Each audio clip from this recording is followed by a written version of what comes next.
Welcome to Anime Recall. Today, I will explain a 2017 anime series called Koi to Uso, Love and Lies. Turn on subtitles and spoilers ahead.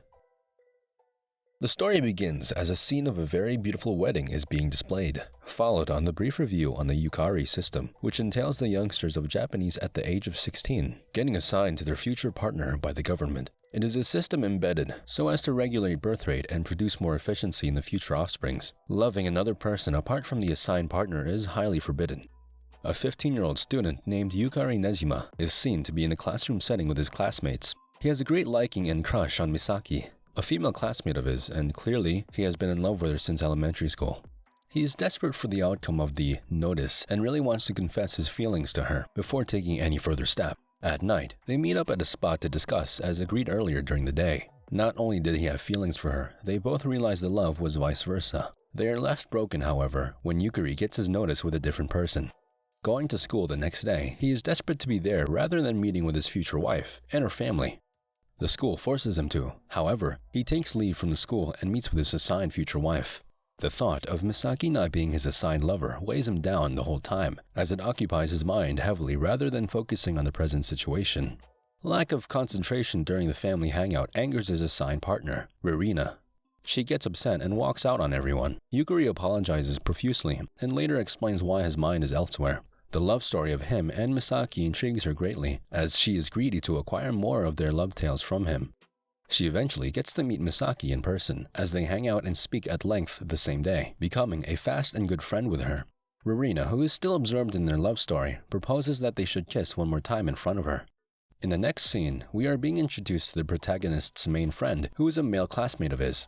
After school, Yukari is invited to his assigned partner's house. However, he does not expect to see his crush there. It turns out that Ririna invited both of them without both parties having knowledge of such. The atmosphere becomes tense and awkward with all three of them there. But for Ririna, she's very curious to witness the two lovers for herself, and so she orders them to kiss in front of her at that moment. After the kiss, things become more awkward between the trio, and for that they dismiss themselves to their respective places. In school, they both kiss each other again after ending up in a compromising position. Yukari later becomes worried that his friend likes Misaki and feels they both have something that they're covering up behind his back. He decides to have a talk with him by the end of the class. Being exhausted and way tired, he rests a little as he awaits his arrival. When his friend is done and meets him, he is enticed by his sleeping posture and kisses him softly before he wakes up minutes later. Ririna gets to have dinner with her assigned partner's family house, and as usual, she is more and more enthusiastic about Yukari and Misaki's love story as she promises to facilitate their love for each other. The ministry that empowers the assigning of teenage lovers stops by for a visit, as it is mandatory. A brief rundown and a room conversation is made possible. The two assigned couples make the report of not liking each other yet, and they are convinced that soon enough they would be caught up in feelings. The ministry personnel indicated that they were heading for Misaki's house next. The thought frightens Yukari greatly, and during the next day in school, he gets to confront her about it. She reassures him that they didn't come because of her notice. Being relieved from the news, they both kiss in the classroom at that moment. Both of the family's assigned lovers set them up for a camping adventure, and Yukari invites his friend, likewise Misaki, who was also invited. Having the four of them together feels like a whole lot of cramped tension and clouded aura of emotions. Ririna decides on a split up, so they venture deeper in the woods. She goes with Yukari's friend while she ensures Yukari and Misaki go together. They later realize her actions were deliberate, for just the both of them. Meanwhile, at the other duo's side, Yukari's friend scolds Ririna and considers it an impulse and childish act. He deliberates what she is doing is senseless and a huge consequence would come upon the lovers she is desperately putting together. Leaving all the drama aside, the night in the woods ends nicely, as they all hold hands to watch the firefly scenery, momentarily forgetting their current issues and problems. Retiring to their respective homes, Ririna ends up having a weird dream of making out with Yukari. This weirds her out for the rest of the day. Meanwhile, in her school, she gets approached by a female classmate of hers that proposes friendship to her. Not used to making friends at all, she pleads with the girl to show her the ropes of friendship. The ministry conducts a program at the end of the day for all assigned couples. Yukari and Ririna are also in attendance when the history, importance, and consequence of the Yukari law is explained. A more practical example is illustrated for them, thereby causing a steaming atmosphere. A room is later provided for every duo partner, leaving the protagonist and his partner alone together. One of the ministry workers, who is aware of Yukari's supposed lover outside of his arranged engagement, warns him that they would be monitored in their room to avoid severe punishment on them. He has to unwillingly make out with Rurina, so it would look convincing enough. Rurina is angry towards his impulsive actions and immediately requests for space between the both of them. He is conflicted within himself about the absence of her from his life for the few days that they have not spoken at all. This distraction gets him injured in class. After getting a swift treatment, Misaki, who has been avoiding him for a month now, decides to check up on him immediately when she hears of his condition. The male worker from the ministry that later spoke to Yukari crosses paths with him as he decides to drop a tip of advice for him since he is in the middle of a conflicted love triangle. Noting an important point from him, he drops all cautions and texts Rurina, knowing he might be aired at the end. She does not air him outrightly, but responds by writing a letter to reply to him.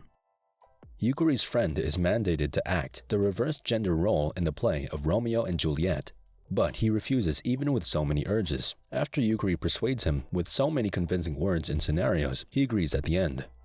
On their way home, they are both startled by a male figure who disrupts their moment. He turns out to be his father. Yukari is quite surprised as he is just seeing his friend's father for the first time. He invited both of them to lunch and appreciates Yukari for sticking with his son and being tolerant to his ill behaviors.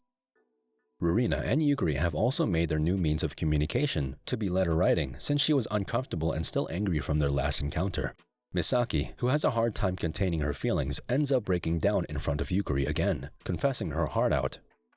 The big cultural festival they have been preparing for is finally here, and everyone is seen to be up and doing towards the success of the event. Yukari is not left out in this as he hands out flyers and tries to compel students for his class special performance. Rurina, who has been avoiding him before the summer vacation, makes it to the event even though they have not seen each other for a long time. He becomes a nervous wreck on seeing her again. Yukari is all worked up about doing literally nothing to support his classmates for the festival, but his classmates reassure him that he has been a very big help from the beginning, and without him, the role of Juliet would not have been possible. The performance is acted out with so much poise and elegance. The Romeo and Juliet play wows the whole audience and causes them to be mesmerized. They are all astonished and Yukari is not left in this, and for the first time he has no regrets for not being a little help to them. Rurina decides to make a truce with her assigned lover and agrees she has forgiven him. Now they are friendly again. They seek to sort answers from a girl that claims that she is aware that the original assigned partner for Yukari was Misaki. She is very vague on her reasons why the matchmaking was altered and keeps insisting that she is doing it to protect Misaki. Yukari's friend invites him and the two girls to his older brother's wedding. Getting to the wedding reception, a company based on doing wedding photo shoots offers to do a free shoot for the two girls, so they would model for them. After a little contemplation, they both agree to go for it whenever they get back to them. The wedding ceremony is a very graceful one that moves the audience to tears of joy. This does not exclude the 4 teenage friends who came along for the ceremony.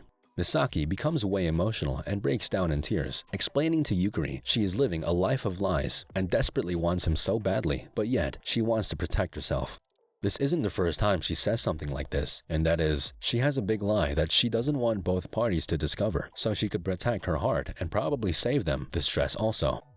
The day before the shooting quickly comes by. For Yukari, he is not ready to show up as he claims he has strong feelings for the two girls. He realized over time he fell for Rurina, which is the wife that was assigned to him. He is very much convinced that Misaki, who he initially fell for, was still very much in love with her.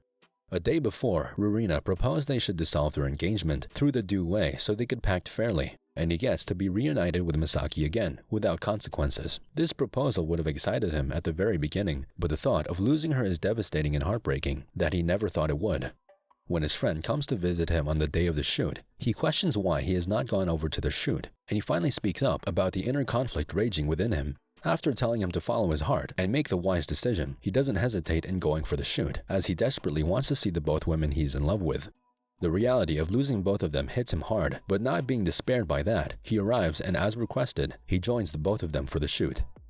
The anime comes to a beautiful end, as the trio makes the most of the fake wedding shoot. For more anime recaps like this, be sure to subscribe and hit the bell icon. As always, like and comment to help out our channel. Thanks for watching.